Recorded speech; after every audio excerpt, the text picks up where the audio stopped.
Well, you're excited, you're buying a home, and you just found out that it has poly-B piping, less commonly known as polybutylene piping. Well, now what do you do? Well, I'm going to go over everything that I've learned about poly-B piping over my career in real estate right after I ask you to please subscribe to this channel. If you're interested in moving to Surrey or learning about real estate across the entire country, please click and subscribe and hit that notification bell so you don't miss a single notification about that commonly used brittle gray piping. And if you hit that like button right now, I'm going to give you a little treat. No, you haven't hit it yet. Have you hit it? Have you hit? Hey, that's better. So your reward for hitting that like button just now is Hendrix. Check it out. I think he's our new team mascot, looking pretty good in that sweater. He actually wears that sweater better than I do. I'd also, before I begin, like to give a quick shout out to Tom Story, good friend, Toronto real estate agent. You should probably check out his YouTube channel as well, specifically if you're living in Toronto. He did a video on something called Kitech plumbing, which I had never heard of before because, well, it hasn't been used here in BC that I know of, but it's commonly used in Ontario. So I did notice that we have another type of plumbing issue here in BC, and that is the bad word of poly-B piping. So I thought I would follow up his video with this video in case you don't have that pipe and you've got this pipe.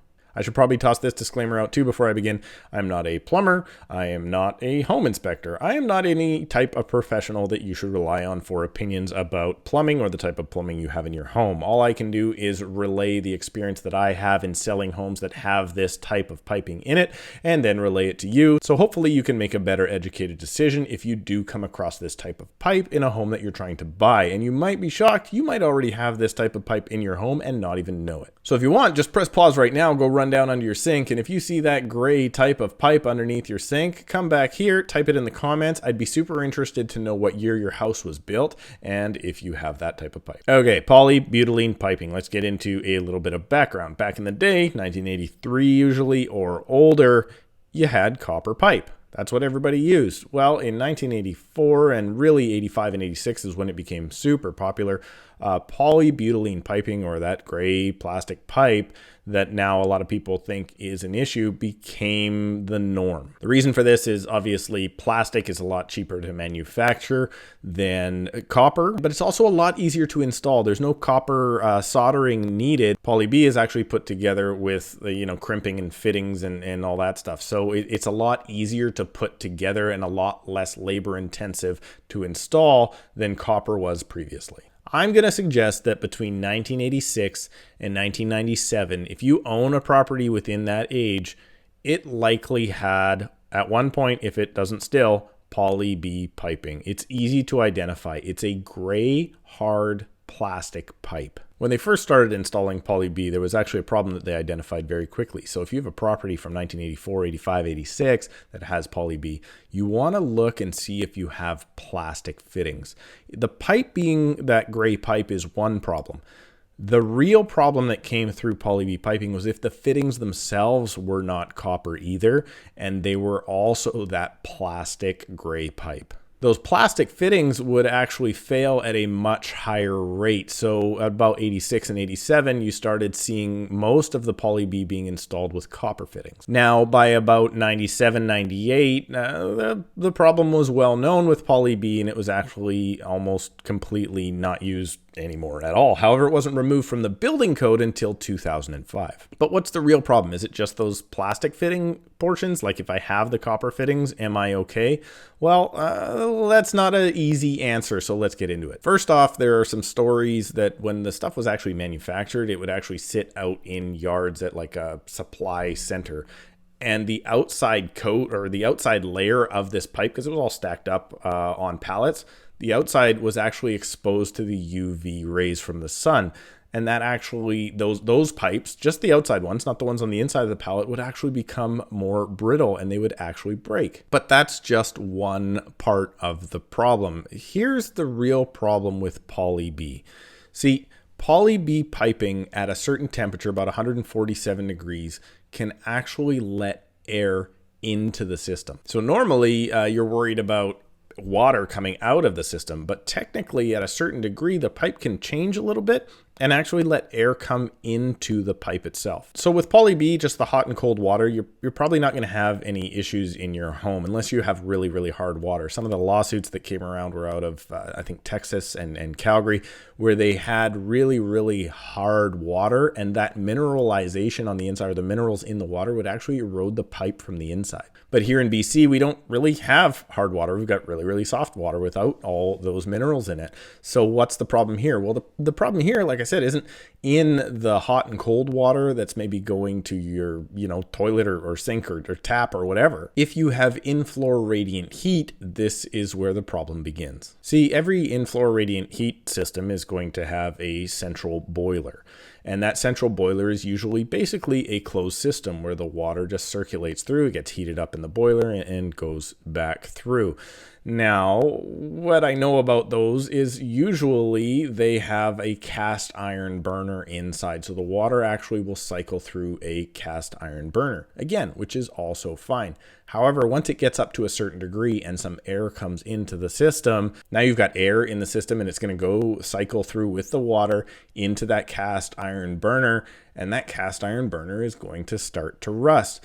Now that rust will actually start cycling through your system. If you're going to have trouble with hard water, eroding your pipe from the inside, I hate to tell you, rust is not going to do any better. So over time, the pipe with the air and the rust inside actually wears out from the inside and eventually will cause some sort of pinhole leaking.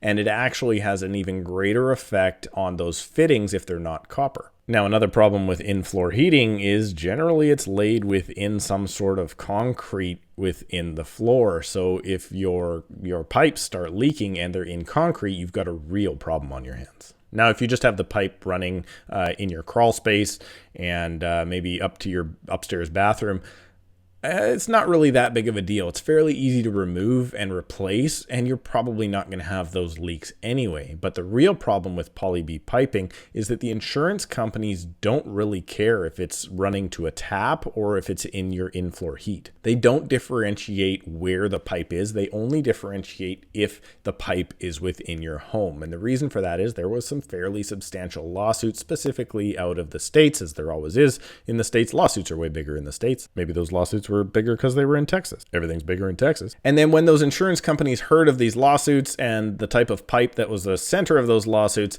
the insurance companies wanted to stop insuring that type of pipe because they were worried about future lawsuits and also the ability for it to leak spontaneously through pinholes. Now, each insurance company has a different opinion of Poly B piping. Some won't touch it whatsoever. Some will touch it with a higher deductible. Some will say, okay, you get one claim with your Poly B if you get a faulty batch, and then it all has to be replaced. So it's very important if you're buying a home with Poly B in it that you talk to your insurance brokers about it first. But what are the realities of Poly B piping? Well, I've owned a home with Poly B piping in it, and it was never an issue, and so have my parents, I think, and so was my brother. So I don't view Poly B piping as an issue. If I was looking at a home today and it had just the hot water, run into the bathtub or whatever throughout the house, and it had Poly B piping, I wouldn't necessarily hesitate to purchase that home. But if that home had the plastic fittings, well,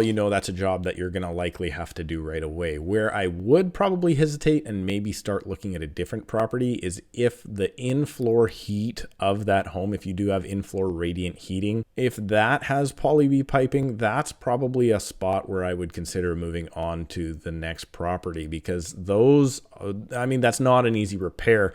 You're probably not even pulling out that pipe or replacing it. You're probably actually now changing that home from in-floor radiant heat to electric baseboards. So it's nothing to be scared about. You just got to be educated about Poly B piping and what it entails. One thing you should probably not do, because it will freak you out even more than anything, is you don't want to run into your insurance company if you are purchasing a home that has Poly B and running and go, it's got Poly B, what do I do? What do I do? Because the insurance broker behind the counter probably knows less about it than you do. They're going to talk to their boss and it's going to be a big fiasco. So what the better way to go about your insurance, if you do have Poly B in your home or if you're purchasing a home with Poly B, is to find out each policy for each company and which policy then best supports you as the homeowner. So don't freak out. It's everywhere. If there's a house built between probably 84, 85, and in 97, it's probably in there. So if you're absolutely against owning a property that has poly B piping in it, you should probably eliminate those properties from your search. And here's the best part though. A lot of people want to go back, oh, it's copper piping. That's great. That's great. Copper piping also erodes from the inside. It just takes longer to do so. The downside to copper piping, let's say you bought that 1970s house, it's already another 10 years older, so it's got more erosion on the inside. So it's funny that the insurance companies will look at copper piping as actually a positive and will insure you easier than poly B. However, given the age of that copper piping, it's now probably of greater risk than the poly B if the poly B hasn't already leaked. So that's something to consider. Your best case scenario though is to move on to a property hopefully built 98, 99 or newer, because PEX so far has been a really, really good product that hasn't had any of these issues.